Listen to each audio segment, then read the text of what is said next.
ሰላም ጤና ይስጥልን በመላው ዓለም የምትገኙ የተወደዳችሁ የሮሃ ቲቪ ተከታታዮች የሰኔ 19 2017 ዓ.ም የረፋድ ዜናዎችን ይዘንላችሁ ቀርበናል። የአብይ ጓደኛና አማካሪ የሆነው አክቲቪስት ስዩም ተሾመ ከጠቅላይ ሚኒስትሩ ጋር በሚዲያ እየታየ አጣነው መባሉ ፍርድ ቤቱን መናቅ ነው ተብሏል። አቶ ክርስቲያን ታደለና አቶ ዮሐንስ ቧያሌው ያሉት ነገር አለ። ባህር ዳር ከተማ ተደፍራ የተገደለችው ህፃን ሄቨን ጉዳይ በሰበር ሰሚ ችሎት መታየት መጀመሩ ተገልጿል። ለከንቲባ አዳነች አቤቤ ሽልማት በረከተው የተቃዋሚ ፓርቲ አመራር የዲሲፕሊን እርምጃ ተወስዶበታል። ዝርዝር መረጃ አለን። የብልጽግናው መንግስት በይፋ የውጭ ባንኮችን ወደ ኢትዮጵያ የባንክ ዘርፍ አስገብቷል። ሰሙታላችሁ። በኬንያ በተነሳው የአደባባይ ተቃውሞ ቢያንስ 8 ሰዎች ሲገደሉ በመቶዎች የሚቆጠሩ ቆስለዋል። አሜሪካ የኢራን የኑክሌር ተቋማት ከባድ ጉዳት ደርሶባቸዋል ብላለች። አድማጭ ተመልካቾቻችን አብራችሁን ልትቆዩ ከፈቀዳችሁ እነዚህ መረጃዎች በዝርዝር የምናሰማችሁ ይሆናል። የሮሃ ቲቪ ወቅታዊና ሀቀኛ መረጃዎች እንዲደርሷችሁ ቻናሉን ሰብስክራይብ፣ ላይክ እና ሼር በማድረግ አሁኑኑ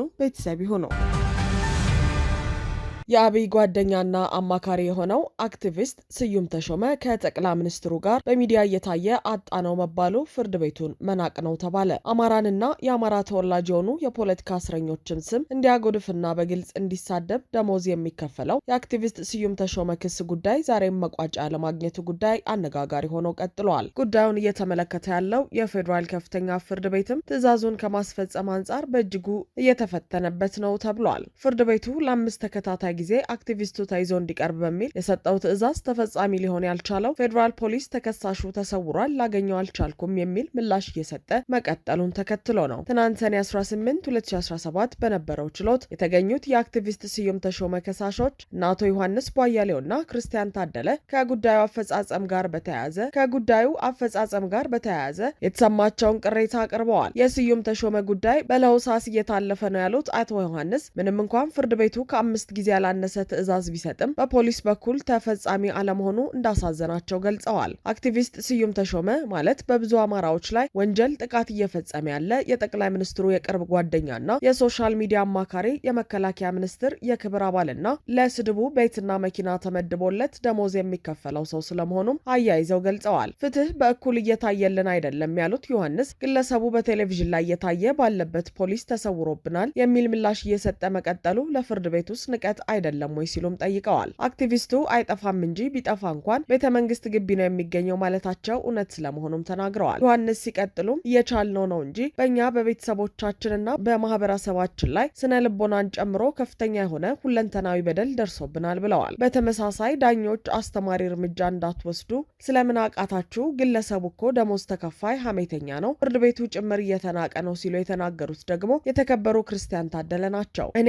የስዩም ጉዳይ አያሳስበኝም። የሚያሳስበኝ የዳኝነት ሂደቱን የሚሰማ ወገን በፍትህ ሂደቱ ላይ ምን አይነት ምልከታ ይኖረዋል የሚለው ነው እንጂ ብለዋል። ፖሊስ እንጂ ዳኝነት የመንግስት እንዳልሆነ እየተሰማኝ ነው ያሉት አቶ ክርስቲያን ሲሶ መንግስት የሆነው ፍርድ ቤት ሲደፈር እንዴት ዝም ትላላችሁ ሲሉ ጠይቀዋል። የህዝብ ተወካይ ተመራጭ እኮ አይደለም፣ ቢያንስ ያለመከሰስ መብቱ እስኪነሳ ሊባል ይችል ነበር ሲሉም ትዕዛዙን ለማስፈጸም ያልቻለውን ፍርድ ቤቱን ወቅሰዋል። በመጨረሻም የግድ እንደናንተ ቢጫ መልበስ አንፈልግም፣ ተውን ካላችሁን ነገሩን ለእግዚአብሔር ሰጥተን ልንተው እንችላለን ነው ያሉት የተከበሩ ክርስቲያን ታደለ በንግግራቸው። የፌዴራሉ ከፍተኛ ፍርድ ቤት ዳኞችም ፖሊስ አላገኘሁትም እያለ ተከሳሾቹን እስካላቀረበ ድረስ ከህጉ አንጻር ምን መሆን አለበት በሚል እየተነጋገርንበት ነው ካሉ በኋላ ለይደር ለዛሬ ሰኔ 19 2017 ተለዋጭ ቀጠሮ ሰጥተዋል።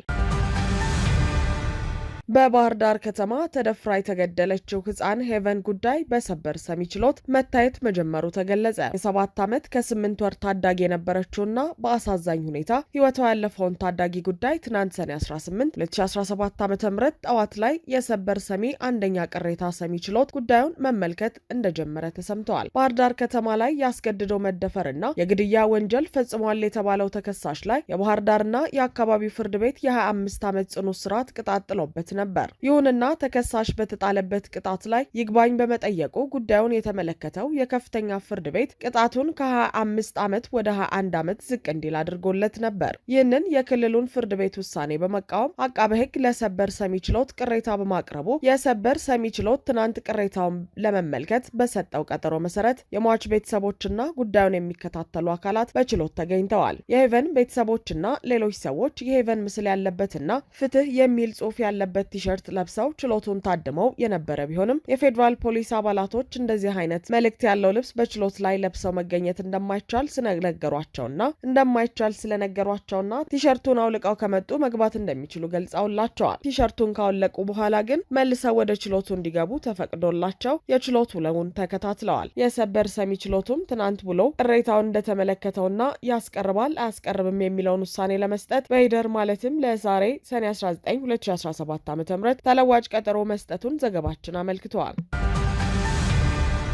ለከንቲባ አዳነች አቤቤ ሽልማት ያበረከተው የተቃዋሚ ፓርቲ አመራር የዲስፕሊን እርምጃ ተወሰደበት። የአዲስ አበባ የፖለቲካ ፓርቲዎች የጋራ ምክር ቤት በቅርቡ የከተማዋ ከንቲባ ወይዘሮ አዳነች አቤቤን ምስል በትልቁ አዘጋጅተው ለከንቲባ በሽልማት መልክ ማበርከቱ ይታወሳል። ሽልማቱን ለከንቲባዋ ካበረከቱት ግለሰቦች መካከል አንደኛው የተቃዋሚ ፓርቲ አመራር በፓርቲው በተላለፈው ትዕዛዝ መሰረት የዲስፕሊን እርምጃ እንደተወሰደባቸው መረጃ ወጥቷል። ሽልማቱን ለከንቲባ አዳነች አቤቤ ማበርከታቸውን ተከትሎ የዲሲፕሊን እርምጃ የተወሰደባቸው ግለሰብ የመላው ኢትዮጵያ አንድነት ድርጅት አመራር የሆኑት አቶ ሙልጌታ አበበ ናቸው። የመኢአድ አመራር የሆኑት አቶ ሙልጌታ ለከንቲባዋ ሽልማት ማበርከታቸውን ተከትሎ ፓርቲው በእኚሁ አመራር ላይ የእርምት እርምጃ ማስተላለፉም ነው የተሰማው። የመኢአድ አባላትና ደጋፊዎች በፓርቲው አመራር በኩል ለከንቲባ አዳነች አቤቤ የተበረከተላቸው ሽልማት ምንም በማስመልከት እንደሆነ እንደማያውቁና አመራሩ ለከንቲባ ሽልማት ማበርከታቸው ድርጅታችንን አይወክልም ማለታቸው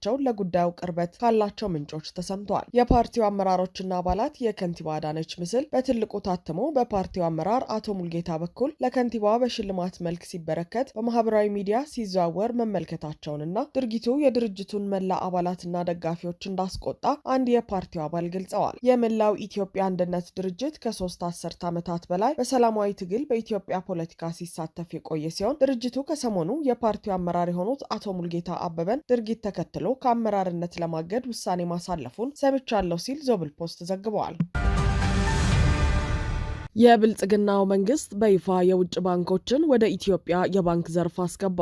የኢትዮጵያ ብሔራዊ ባንክ የአገሪቱን የባንክ ዘርፍ ለውጭ ባንኮች ክፍት የሚያደርግ አዲስ መመሪያን ትናንት ይፋ አድርገዋል። መመሪያ ቁጥር SBB/94/2025 በሚል መመሪያ መሰረትም ነው ባንኮች ወደ ሀገር ውስጥ እንዲገቡ የተፈቀደው። የአዲሱ የፈቃድ አሰጣጥ መመሪያ ለመጀመሪያ ጊዜ የውጭ ባለሀብቶች ባንኮችንና ሌሎች ስትራቴጂካዊ ባለሀብቶችን ጨምሮ በኢትዮጵያ የባንክ ስርዓት ውስጥ እንዲሳተፉ ይፈቅዳል ተብለዋል። ብሔራዊ ባንክ ትናንት ሰኔ 18 2017 ዓ.ም ባወጣው መግለጫ መመሪያው የውጭ ተዋናዮች የባንክ ዘርፉን እንዲቀላቀሉባቸው በርካታ መንገዶችን ያቀርባል። ከነዚህም መካከል ቅርንጫፍ ባንኮችን፣ የውጭ ባንክ ቅርንጫፎችን ወይም የወኪል ቢሮዎችን ማቋቋም ይገኙበታል። ይህን ተከትሎ የኢትዮጵያ ብሔራዊ ባንክ የሀገሪቱን የባንክ ዘርፍ ለውጭ ተሳትፎ ክፍት መሆኑን የገለጸ ሲሆን የውጭ ባንኮችና ባለሀብቶችም ማመልከቻዎቻቸውን ከትናንት ሰኔ 18 2017 ጀምሮ ለብሔራዊ ባንክ ማቅረብ እንደሚችሉ አስታውቋል። በርካታ የኢኮኖሚ ባለሙያዎች በዚህ ጉዳይ ላይ በሚሰጡት አስተያየት የአብይ አገዛዝ ይህን ውሳኔ የወሰነው ያለበትን የዶላር እጥረት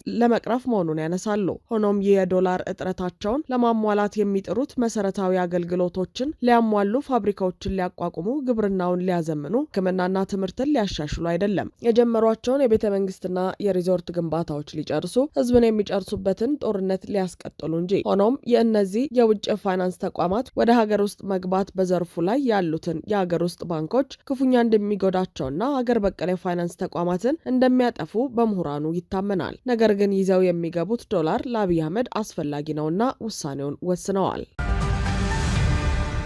በኬንያ በተነሳው የአደባባይ ተቃውሞ ቢያንስ 8 ሰዎች ሲገደሉ በመቶዎች የሚቆጠሩ ቆሰሉ። በኬንያ የፕሬዝዳንት ዊሊያም ሩቶ መንግስትን በመቃወም በሺዎች የሚቆጠሩ ሰዎች አደባባይ ወጥተው በተቀሰቀሰ ግጭት በትንሹ 8 ሰዎች ሲገደሉ 400 ደግሞ መቁሰላቸው ተገልጸዋል። እንደ አውሮፓውያን አቆጣጠር በ2024 በአገሪቱ የተቀሰቀሰውን ትልቅ የጸረ መንግስት ተቃውሞ አንደኛ ዓመት ለማሰብ በናይሮቢና ሌሎች ከተሞች አደባባይ የወጡት ሰልፈኞች ከፖሊስ ጋር ተጋጭተዋል። አብዛኛዎቹ ሰልፈኞች ሩቶ መውረድ አለበት እያሉ መፈክር በማሰማትና ሰላማዊ መሆናቸውን ለመግለጽ የዛፍ ዝንጣፊ እያውለበለቡ አደባባይ ወጥተዋል። መንግስት መገናኛ ብዙሃን የተቃውሞ ሰልፎቹን በቀጥታ የቴሌቪዥንና የራዲዮ ስርጭት እንዳያስተላልፉ የከለከለ ቢሆንም ነገር ግን ክልከላው በዋና ከተማዋ ናይሮቢ በሚገኘው ከፍተኛ ፍርድ ቤት ተሽሯል። ሩቶ ተቃዋሚዎቹ ወደ ፕሬዝዳንቱ መኖሪያ እየተጠጉ ሲመጡ ሰላምና መረጋጋት እንዳያፈርስ አሳስበዋል። ፖሊስ ተቃዋሚ ሰልፈኞች ወደ ፕሬዝዳንቱ መኖሪያ እንዳይጠጉ ተከላክሏል። አክሏል። ፕሬዝዳንቱ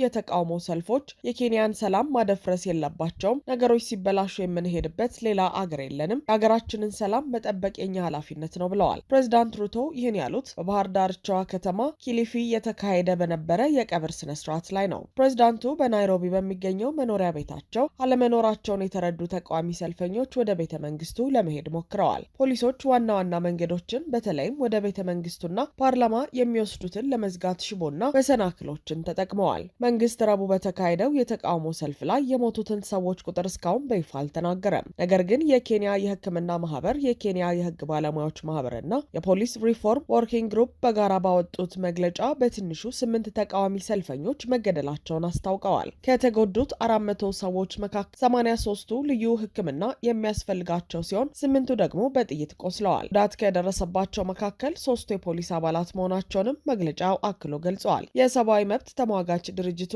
አምነስቲ የሟቾችን ቁጥር 16 አድርሶታል። አንድ አሚና ሙዴ የምትባል ሰልፈኛ የተቃውሞ ሰልፉን ለምን እንደተቀላቀለች ለቢቢሲ ስትናገር የልጆችን የወደፊት እድል ለመታገል ብላለች። በናይሮቢ በነበረው የተቃውሞ ሰልፍ ላይ የተቀረጹ የተንቀሳቃሽ ምስሎች ነጭ አስለቃሽ ጭስ ሲተኮስ፣ ተቃዋሚዎች ሽፋን ለማግኘት ሲሯሯጡ፣ ሲያስሉና አይኖቻቸውን ሲከላከሉ ያሳያል። በከተማዋ መሃል ተቃዋሚ ሰልፈኞች በተዘጋ ሱቆችና ባዶ ጎዳናዎች መካከል አልፈው ተቃውሟቸውን ሲያሰሙ ነበር። ባለፈው ዓመት በዚህ አካባቢ የተገደሉትንና የቆሰሉትን ለማስታወስ በፓርላማው ዙሪያ ባለው አጥር ሀዘንተኛ ቤተሰቦችና እምቢተኛ ወጣቶች የአበባ ጉንጉኖችና በእጅ የተጻፉ ማስታወሻዎች ይዘው ታይተዋል።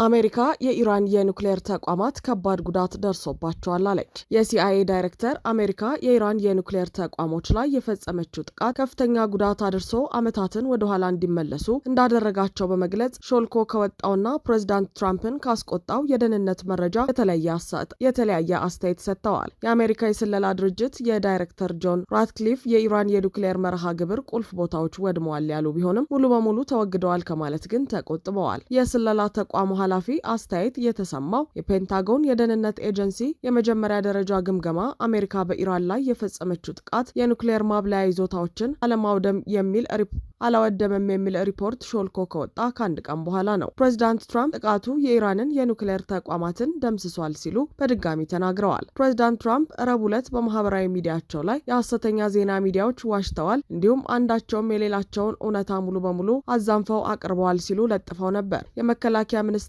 ፔት ሄግዝ እና ሌሎች ወታደራዊ ባለስልጣናት ሐሙስ ዕለት በፔንታጎን ታላላቅ አሜሪካውያን አብራሪዎች ላሏቸው አካላት ክብር ለመጠበቅ አስደናቂና ሊካድ የማይችል ጋዜጣዊ መግለጫ እንደሚሰጡ ተናግረዋል። ትራምፕ በኢራንና በእስራኤል መካከል ለ12 ቀናት የተካሄደው የተኩስ ልውውጥ እንዲቆም ያደረጉት ጥረት እየሰመረ በሚመስልበት በዚህ ጊዜ ነው መረጃው ሾልኮ የወጣው። አሁን ላይ በኢራንና በእስራኤል መካከል እየተፈጸመ ያለው ውጊያ መቆሙ ታውቋል። አድማጭ ተመልካቾቻችን የሰዓቱ የሮሃ ቲቪ ዜናዎች የተከታተላችኋቸውን ይመስሉ ነበር። አብራችሁን ስለነበራችሁ ከልብ እናመሰግናለን። ሰላም።